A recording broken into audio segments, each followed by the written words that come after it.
Madame, Monsieur, bonsoir. On commence ce journal de l'économie avec ce point sur la situation monétaire comme présenté par Banque El Maghreb. On apprend que les réserves internationales se sont inscrites en hausse, importante d'ailleurs, plus 10% en glissement annuel au 3 juillet dernier.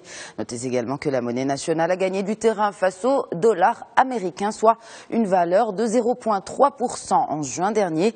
Le volume des échanges de devises contre le dirham sur le marché interbancaire est lui aussi orienté à la hausse, soit 12% par rapport à la même période de l'an dernier. Enfin, et sur la période du 2 au 8 juillet dernier, la Banque centrale a injecté 38 milliards de dirhams en liquidité sur le marché bancaire.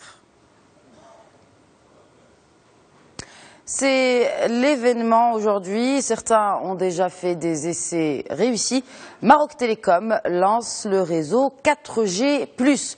La différence avec la 4G, c'est naturellement la vitesse. La 4G+, plus évoluée, permet des débits 1,5 fois plus rapides qu'une 4G classique. Pour le déploiement de cette nouvelle technologie et afin d'accompagner la modernisation de ces équipements, le leader de la téléphonie et de l'Internet mobile a fait appel aux géants des marchés télécoms à l'international.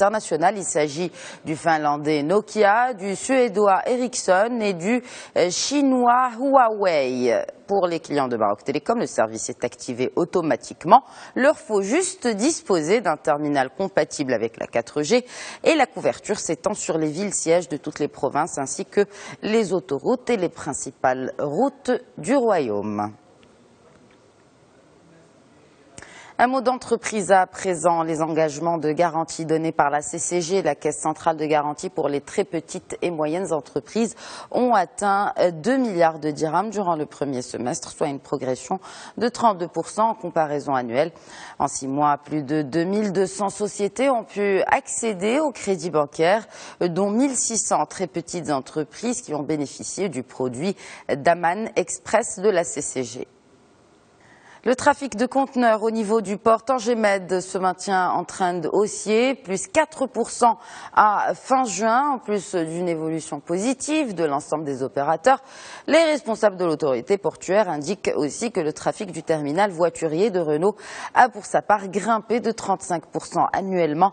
Enfin, pour le trafic passager, toujours au niveau donc de Tanger-Med, il est resté stable en cette veille de période de retour de MRE.